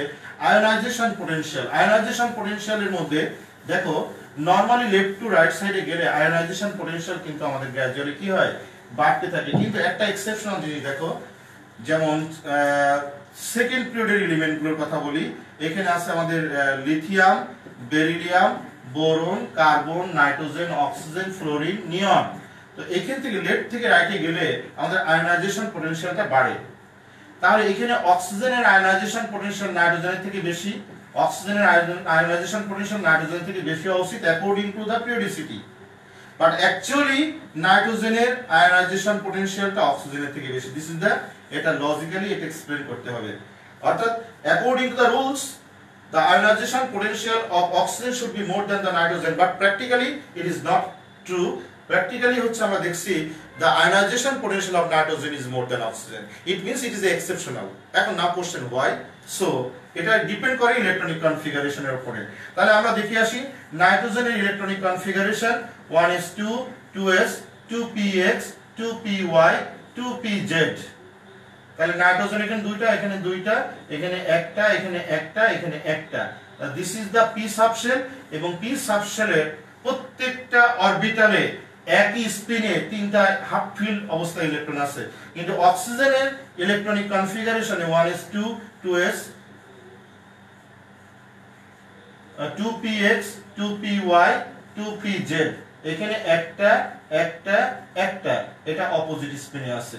এখানে all orbitals of p are not the homogeneous phase, homogeneous phase নেই, কিন্তু এখানে homogeneous phase আছে। অর্থাৎ প্রত্যেকটা অরবিটালে একটা করে ওয়ান স্পিনে ইলেকট্রন আছে। whereas এখানে p সাবশেলের প্রত্যেকটা অরবিটালের ইলেকট্রনের সংখ্যা ইকুয়াল না, heterogeneous phase আছে। that means this state of the electronic configuration is most stable than that of the electronic configuration। অর্থাৎ এখানে ইলেকট্রনিক কনফিগারেশন এখানে খুব স্টেবল, আর যেখানে স্টেবলের এটা বেশি থাকে সেখানে মোর এনার্জি লাগে to release electron from outermost energy shell. Ionisation potential হচ্ছে amount of energy required to release 1 mole of electron from 1 mole of atom in this gaseous state. The amount of energy required to release 1 mole of electron from 1 mole of atom in gaseous state to become 1 mole of positive ion is called ionization potential. So এখান থেকে যে 1 মোল ইলেকট্রনকে তুমি send করবা, hit দিবা, এখানে মোর energy লাগবে because it is more stable than the oxygen. কারণ অক্সিজেনের এই ইলেকট্রনটা আনস্টেবল স্টেটে আছে, তাই এখানে সামান্য হিট দিলে, এর থেকে কম হিট দিলে এই ইলেকট্রনটা রিলিজ করে পজিটিভ আয়ন হতে পারে। দ্যাট ইজ ওয়াই এর আয়োনাইজেশন পোটেনশিয়াল কম, এর আয়োনাইজেশন পোটেনশিয়াল বেশি। It's completely depends on the electronic configuration of the atom. এখন বলো ক্লিয়ার? আমি এক্সেপশনাল জিনিসগুলো পড়াচ্ছি। আরেকটা আছে যে electron affinity of fluorine, chlorine is more than the fluorine. Electron affinity কিন্তু ফ্লোরিনের থেকে ফ্লোরিনের কম। অর্থাৎ দেখো এখানে 17 নাম্বার গ্রুপে ফ্লোরিন, ক্লোরিন, ব্রোমিন, আয়োডিন, এখানে আমাদের যত উপর থেকে নিচে আসবো তত আমাদের ইলেকট্রন অ্যাফিনিটির ভ্যালুটা কমতে থাকবে। সেই কারণে ফ্লোরিনের অ্যাকর্ডিং টু দ্য রুলস ফ্লোরিনের ইলেকট্রন অ্যাফিনিটি ক্লোরিনের থেকে বেশি হওয়ার কথা। But it is exceptional. Practically we observe that the electron affinity of chlorine is more than the fluorine. এটা কেন? কারণ ডেনসিটি অফ দ্য ইলেকট্রন কি হয়, এখানে বেশি থাকে, এবং যখন ইলেকট্রন ইনসার্ট করব তখন রিপালসিভ ফোর্স অ্যাক্ট করে, এবং রেজাল্টেন্ট ফোর্সের ব্যাপারটা দেখা গেছে ক্লোরিনের বেশি, তাই এখানে ইলেকট্রন অ্যাফিনিটির ভ্যালুটা বেশি। এখন আমি কিছু বোঝাতে পারলাম না, এখন যদি বোঝাতে হয় অনেক সময় লাগবে, 5-7 মিনিট 10 মিনিট, তবু একটু দেখায়। এখানে ক্লোরিনের আউটার মোস্ট শেলের 7টা ইলেকট্রন, এখানে 3টা শেল, 1 2 3 4 5 6 7 ধরে নাও। যদি পেয়ারে থাকে 1 2 3 6টা, এই 7টা। আর এখানে ফ্লোরিনের সাইজ 2টা, এখানে পেয়ারে থাকে 1 2 3 4 5, সরি এখানে একটা। তো এখন দেখো এর সাইজটা কম। এখন এটা ইলেকট্রন অ্যাফিনিটি কি? To attract the 1 mole of electron in outermost energy shell, the amount of energy released in gaseous state, অর্থাৎ when 1 mole of electron is added to the atom in gaseous state, the amount of energy released. যখন 1 মোল electron add করব gas স্টেটে, তখন যে পরিমাণ energy release করবে এটা anion হতে গেলে সেটাকে বলা হয় ইলেকট্রন অ্যাফিনিটি। তো এখানে যখন একটা ইলেকট্রন ইনসার্ট করব তখন কিন্তু ইলেকট্রন, এই প্রোটন কিন্তু চাই ইলেকট্রন আসুক, কিন্তু ইলেকট্রনগুলো তো এই জায়গাতে তারা এমনি কনসেন্ট্রেট, একে রিপালস করে, এই তুই আসিস না। তখন এই রিপালসিভ ফোর্স যদি F2 হয় আর অ্যাট্রাকশন ফোর্স যদি F1 হয় এবং F1 মাইনাস F2 এর ভ্যালু, F1 মাইনাস F2 এর ভ্যালু যদি Fx হয়, আর এই ক্ষেত্রে যদি F1 এর ভ্যালু যদি আমাদের অ্যাট্রাকশন ফোর্স হয়, F2 এর ভ্যালু যদি রিপালসিভ ফোর্স হয় এবং এখানে Fy যদি হয়, তাহলে F2 F1 মাইনাস F2 যদি এই ফোর্সটা অর্থাৎ y is greater than Fx হয়, তাহলে অফকোর্স এর আমাদের আয়নাইজেশন পোটেনশিয়ালটা ইলেকট্রন অ্যাফিনিটিটা বেশি। আরো প্র্যাকটিক্যালি বলা যায় যে ফোর্সে অ্যাট্রাকশন করছে সেটা মনে করো আমাদের F1, এই F1 এর ভ্যালু 10 নিউটন, আর যে ফোর্স রিপালস করছে সেটা মনে করো 5 নিউটন, তাহলে কত হয় resultant force 10 minus 5 equals to 5 newton. আর এখানে অ্যাট্রাকশন ফোর্সটা একটু এর থেকে কম হবে, ধরে নাও এখানে যেহেতু সাইজ বড় এখানে 8 নিউটন, কিন্তু রিপালসিভ ফোর্স মাত্র 2 নিউটন, তাহলে রেজাল্টেন্ট ফোর্স হবে 8 minus 2 দ্যাট ইজ 6 নিউটন। তাহলে কার বেশি অ্যাট্রাকশন পাওয়ার, টোটাল পাওয়ারটা এর বেশি, দ্যাট ইজ ওয়াই আমাদের ক্লোরিনের ইলেকট্রন অ্যাফিনিটিটা ফ্লোরিনের থেকে বেশি। এগুলো একটু টাফ থিং, আসলে এগুলো আমরা কলেজ লেভেলে পড়াই, কলেজে এই সমস্ত কোশ্চেনগুলো আমরা দিই। তবু তোমার বইতে যেগুলো এগুলো পিরিয়ডিক প্রপার্টিজ ডিসক্রাইব করা আছে তাই তোমাদেরকে আমি বললাম। এখন বলো, মোটামুটি এই অল্প সময়ে আমি চ্যাপ্টার নাম্বার 4 এর কমপ্লিট করা শেষ। এখন তোমাদের বলো চ্যাপ্টার 3 দেখাবো না চ্যাপ্টার 8 দেখাবো? চ্যাপ্টার 8 এর কোনো অঙ্ক দেখাবো বা চ্যাপ্টার 8 এর কি দেখাবো আমাকে বলো? ইলেকট্রোলাইসিস দেখাবো না সেলের মেকানিজম দেখাবো না কি দেখাবো বলো? তোমরা 4 বলছিলে, 4টা মোটামুটি যা দেখালাম এর মধ্যে প্রশ্ন থাকবে, আমি তোমাদের বলেই দিলাম। Can you kindly discuss the quantum numbers? Okay, Nadia Liza. Okay, quantum আসলে তোমার বইতে কি কোয়ান্টাম নাম্বারস আছে বলো তো বাবা? Quantum numbers কাকে বলে? To explain an atom, there are some numbers are introduced. These are called the quantum numbers. The shape, size, orientation and the spin of the electron. এইগুলো জানার জন্য কতগুলো সংখ্যা আমরা ব্যবহার করেছি, সেটাকেই বলা হয় কোয়ান্টাম নাম্বার। কোয়ান্টাম নাম্বার 4টা, একটা প্রিন্সিপাল কোয়ান্টাম নাম্বার, একটা সাবসিডিয়ারি কোয়ান্টাম নাম্বার, একটা ম্যাগনেটিক কোয়ান্টাম নাম্বার, আর একটা হচ্ছে আমাদের কি বলে স্পিন কোয়ান্টাম নাম্বার। আমি এই কোয়ান্টাম নাম্বারের উপরে আমি একটা অ্যাটমের একটা সুন্দর একটা ক্লাস নিয়েছিলাম তোমাদের, এবং how to calculate the number of electron in 3rd energy shell, 4th energy shell, number of orbitals count করে ইলেকট্রনিক কনফিগারেশন দিয়ে আমি টোটালি একটা সুন্দর জিনিস তোমাদের প্রেজেন্টেশন করেছিলাম। কবে যেন একটা ক্লাসে, মানে 1-1.5 মাস আগে।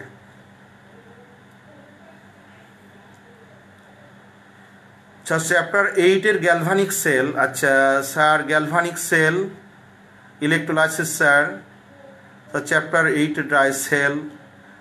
আচ্ছা স্যার, চ্যাপ্টার 8 এর galvanic cell, dry cell and galvanic cell discuss করেন। ওকে, তো দেখো ঠিক আছে, চ্যাপ্টার 8 এর galvanic cell, dry cell, electrolysis.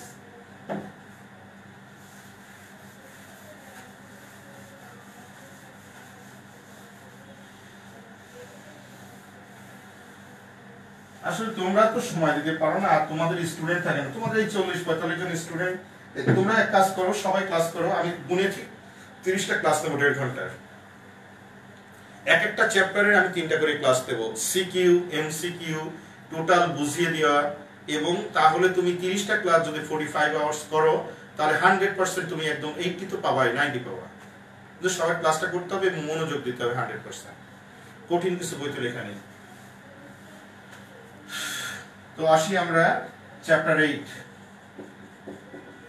Chapter 8 ইলেকট্রোলাইসিসটা তো সহজ। ইলেকট্রোলাইসিসের কি দেখাবো বলো তো? প্রথমে আমি দেখি ড্রাই সেল, মোস্টলি বলেছে ড্রাই সেল দেখান, ড্রাই সেল দেখান। তো ড্রাই সেলের শুধু মেকানিজমটা আমি দেখাবো। এটা ড্রাই সেল, খুবই ইন্টারেস্টিং কতগুলো জিনিস আছে এখানে, আমরা আসলে বুঝি না সেই ইন্টারেস্টিং বিষয়টা। দেখো, এটা হলো আমাদের একটা গ্রাফাইট রড বা কার্বন রড, একমাত্র নন মেটাল যেটা ইলেকট্রিসিটি কন্ডাক্ট করে এটা কার্বন রড যেটা হচ্ছে আমাদের গ্রাফাইট ফর্মে যেটা থাকে, গ্রাফাইট।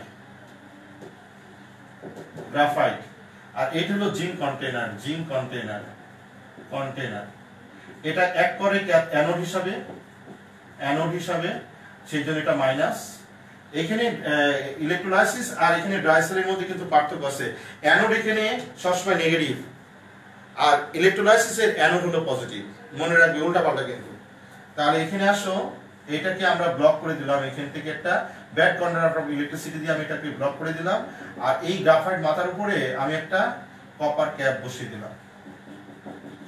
বসিয়ে দিলাম, এটা কপার ক্যাপ অথবা metallic cap, copper cap.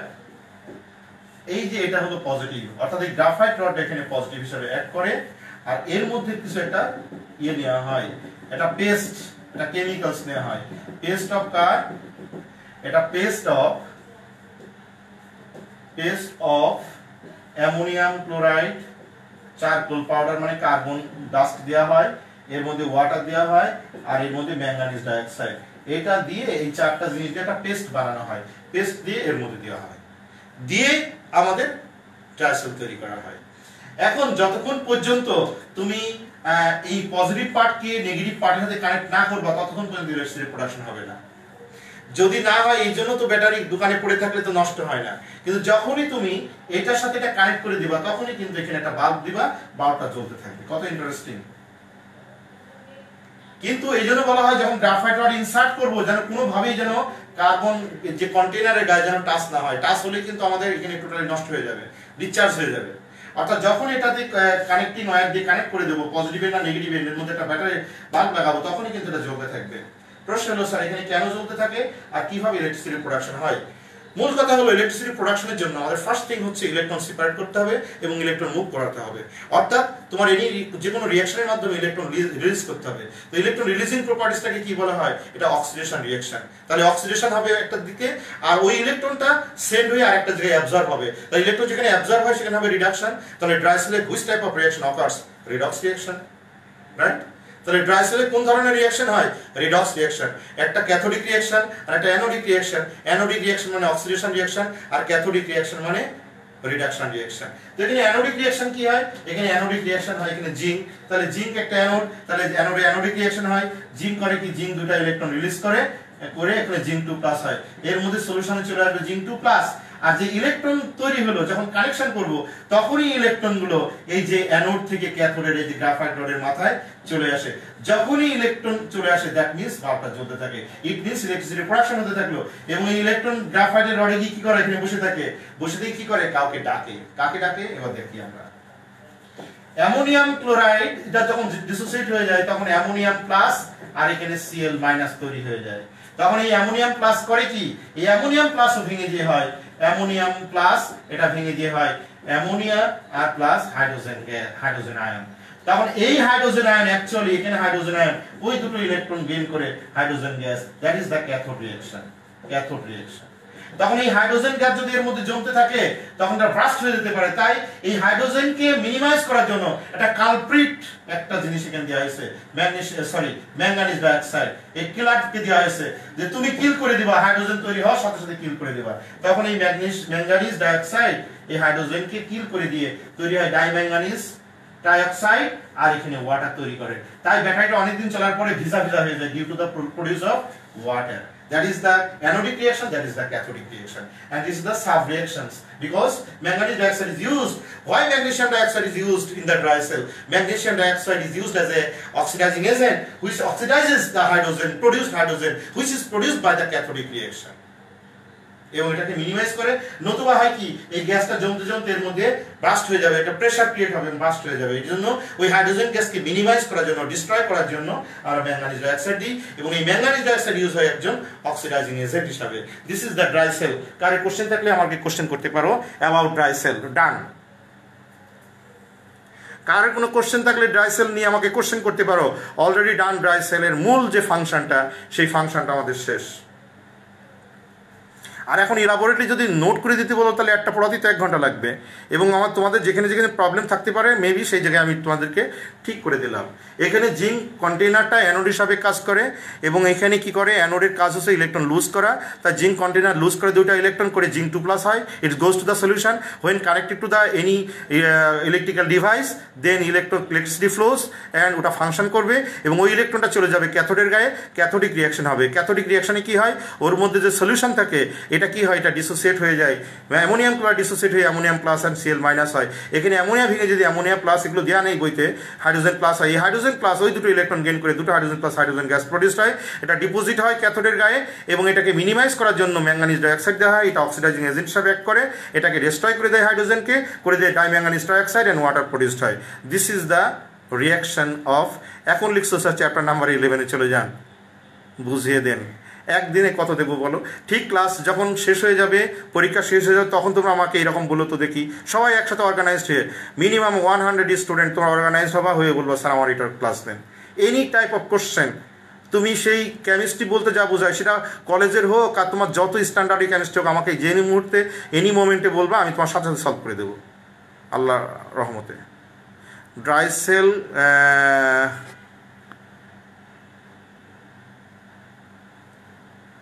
Zayd Yamin কি লিখছো? ড্রাই সেল র্যাপ কালাম স্যার নাকি?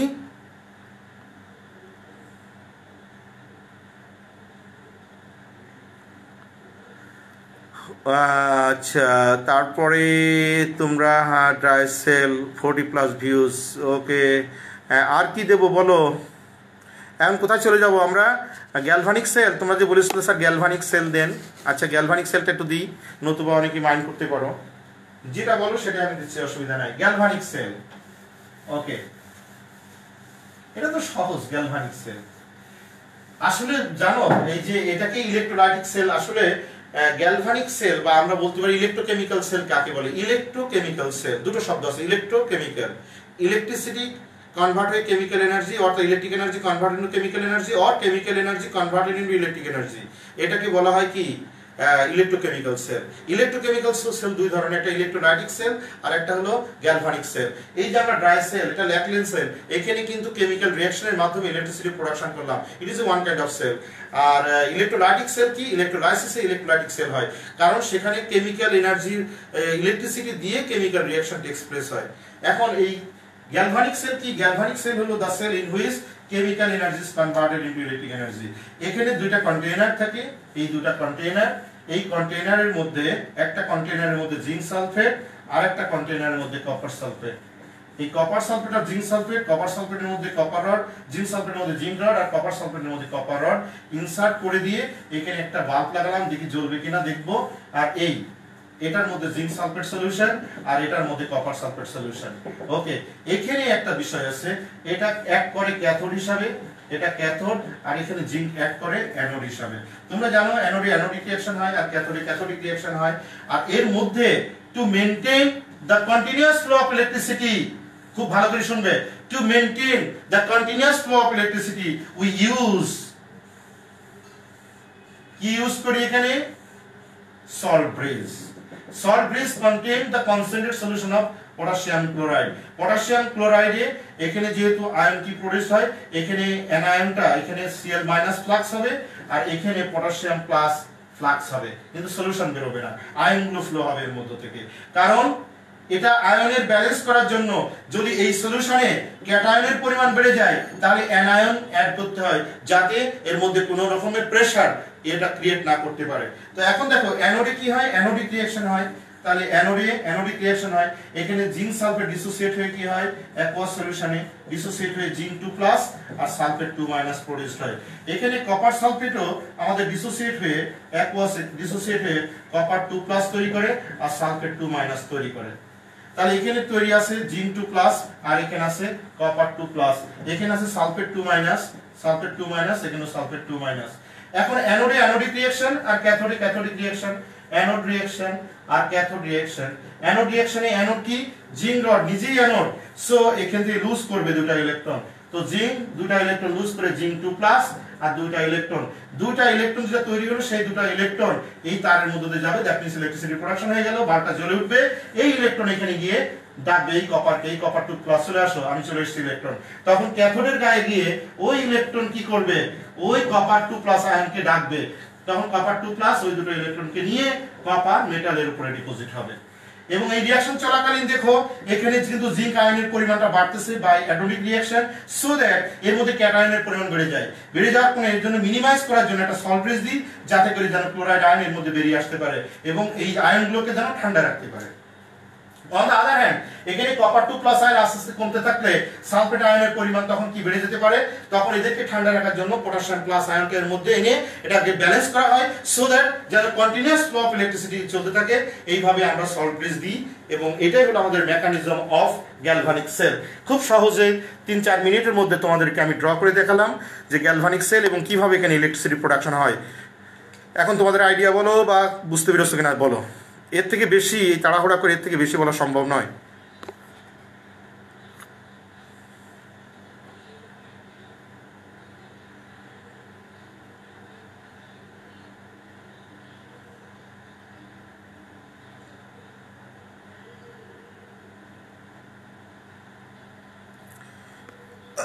এখন বলো তোমাদের কি অবস্থা বলো, আর কি দেখাবো বলো। তোমাদের চ্যাপ্টার 8-এ যে দুটো বললে আমি সেই দুটো বুঝালাম, এখন কি দেখাবো?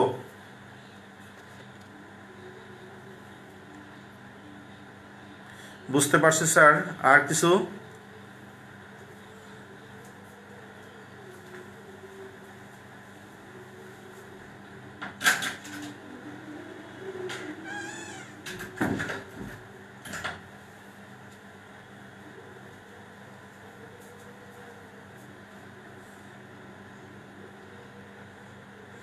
থ্যাংক ইউ স্যার, অনেক কিছু বুঝছি, কিছুই বোঝো না রে বাবা, কিছু এরকম করে তাড়াহুড়া করে কিছু বোঝানো যায়?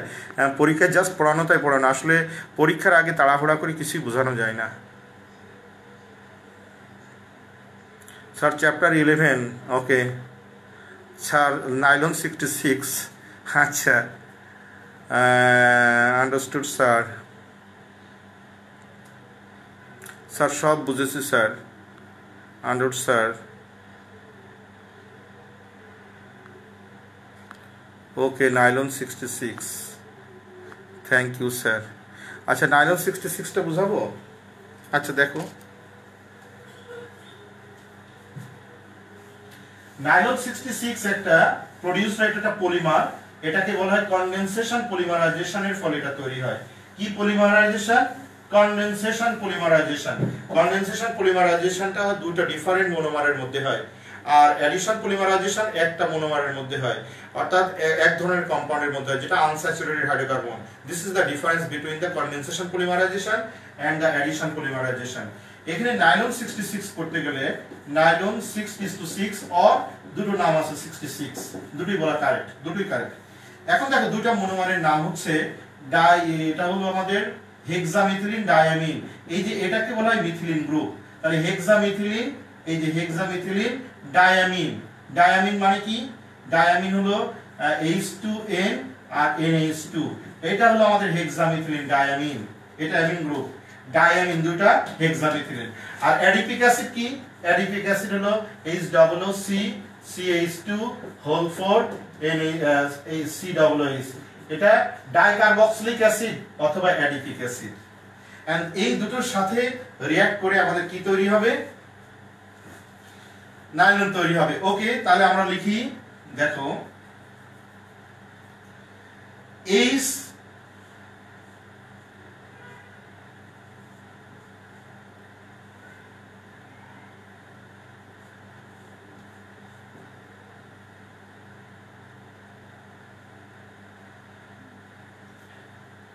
এখানে বন্ড CH2 বন্ড, এটা লিখছি আমি বন্ড দিয়ে লিখছি যাতে তোমাদের বোঝাতে সুবিধা হয়।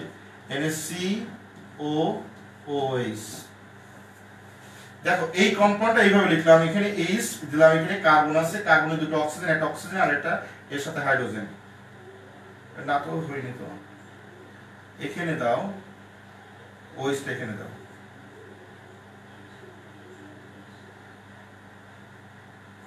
এই এটা হলো আমাদের এটা।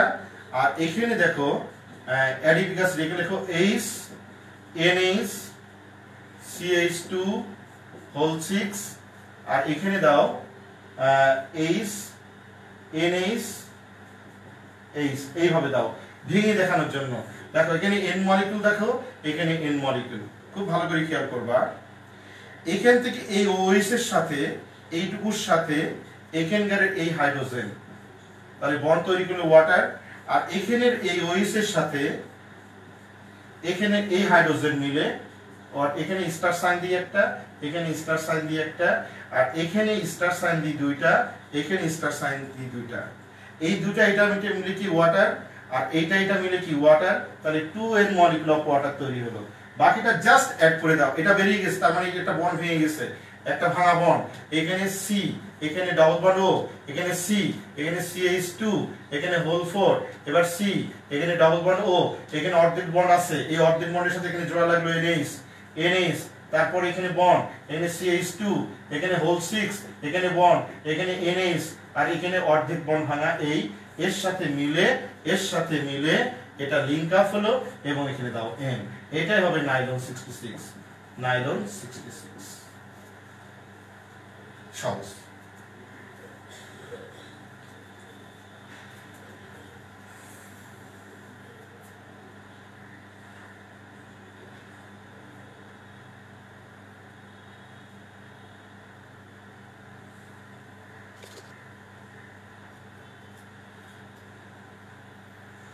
আর কোনো সমস্যা?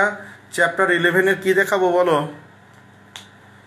চ্যাপ্টার 11-এর কনভার্সন কতবার পড়িয়েছি বলো তো দেখি, কতবার বলেছি? এখনো চ্যাপ্টার 11 ক্লিয়ার না?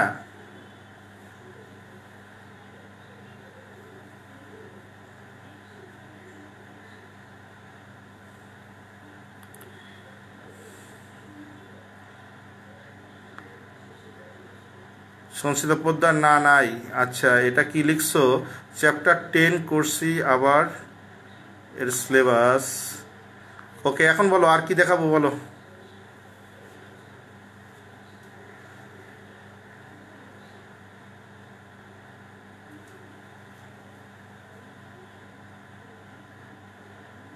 স্যার কোনো সমস্যা নাই। জায়েদ ইয়ামিন, আজকে তোমাকে খুব অ্যাক্টিভ ফর্মে দেখছি জায়েদ। নেট, আচ্ছা। আর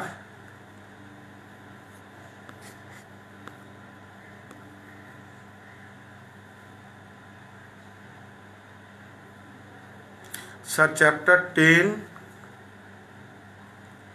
হয়েছে, আবার এর সিলেবাস কেন নাকি যেন লিখস।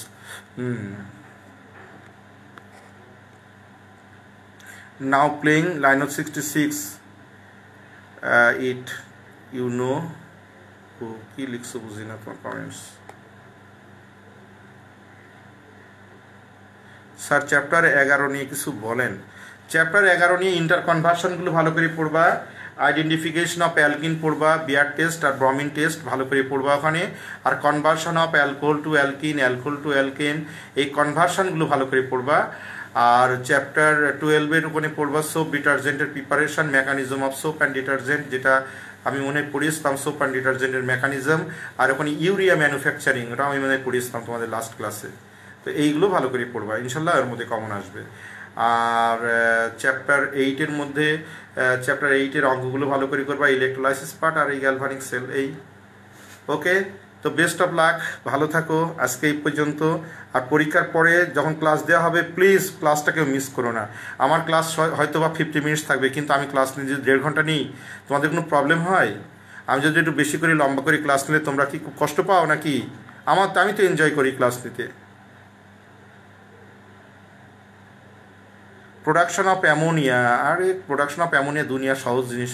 প্রোডাকশন অফ অ্যামোনিয়া কি? নাইট্রোজেন আর হাইড্রোজেন হেবারবস প্রসেসে পড়ে দিবা, ওখানে প্রেশার ইফেক্ট আর টেম্পারেচার ইফেক্ট বলবা। রিভার্সিবল রিয়াকশন হয়, রিভার্সিবল রিয়াকশনের টেম্পারেচার ইফেক্ট কি? নেগেটিভ হয়, নেগেটিভ হলে ডান দিক থেকে বাম দিকে চলে আসে, প্রোডাকশন অফ অ্যামোনিয়া কম হয়, তাই লো টেম্পারেচারে আমাদের প্রোডাকশনটা বাড়ে। আবার প্রেশার কি? প্রেশার বাড়লে, মোল সংখ্যা বেশি হলে প্রেশার দিলে প্রোডাক্ট ইকুইলিব্রিয়াম সামনের দিকে চলে যায়, তাই এখানে প্রেশার বেশি দিলে আমাদের মোর প্রোডাক্ট তৈরি হবে। তবে এখানে অপটিমাম প্রেশার হচ্ছে 200 atmospheric pressure. Production of ammonia বলেই তো দিলাম।